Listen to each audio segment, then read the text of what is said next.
तर नमस्कार सर्वांना. तर आज आज आहे गुरुवार. तर मार्गशीर्ष महिन्यातला आज तिसरा गुरुवार आहे. तर मी आज मस्तपैकी छान अशी खीर बनवली. तर चांगलं आता 1 लिटर दूध होतं. तर दूध चांगलं आता आटवून घेतलंय मस्तपैकी. आता बऱ्याच उशीर झालं दूध आटवून घेतलंय. तर त्याच्यात एक लवंग टाकली आणि वेलदोडा पण टाकून घेतलाय. म्हणजे दुधाला छान वास येतो त्यासाठी. आणि अशी मी पळी ठेवलेली होती आणि गॅसच कमी ठेवलेला असा. तर अशी पळी ठेवली म्हणजे दूध उतू जात नाही त्याच्यामुळं अशी पळी ठेवलेली मी मस्तपैकी. आणि दुधाला उकळी पण चांगली फुटल्या मस्तपैकी. आता मी शेवाळ्याची खीर बनवून घेणार आहे. तर इथं बिना तेलाच्या शेवाळ्या भाजून घेतल्या त्या.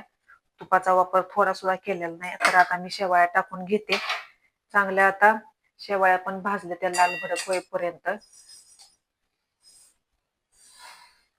तर अर्धा लिटर असं दूध, 1 लिटर दूध होतं चांगलं. अर्धा अर्धा लिटर दूध बनवून आटवून घेतलंय चांगलं मस्तपैकी. तर आता शेवाळ्या टाकून घेते. शेवाळ्याच्या बरोबर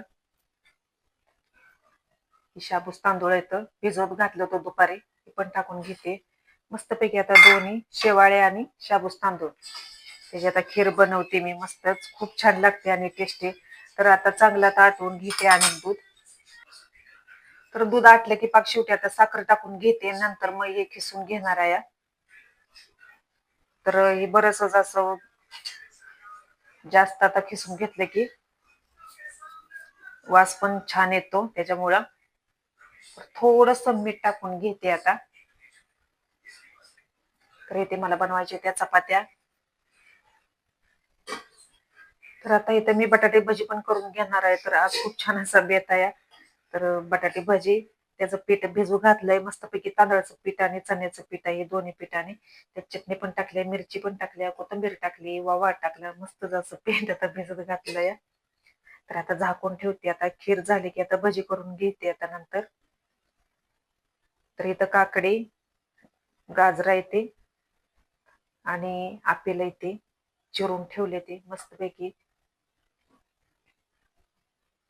तर इथे आपला गणपती बाप्पा.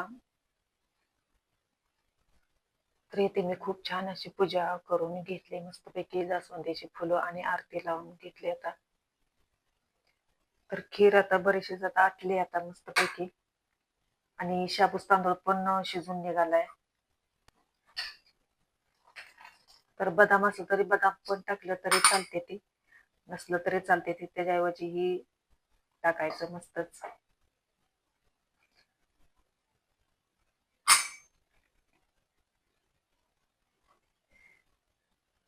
तर मला आता टाकायचे साखर. आता शेवटी पाक आता साखर टाकून घेते.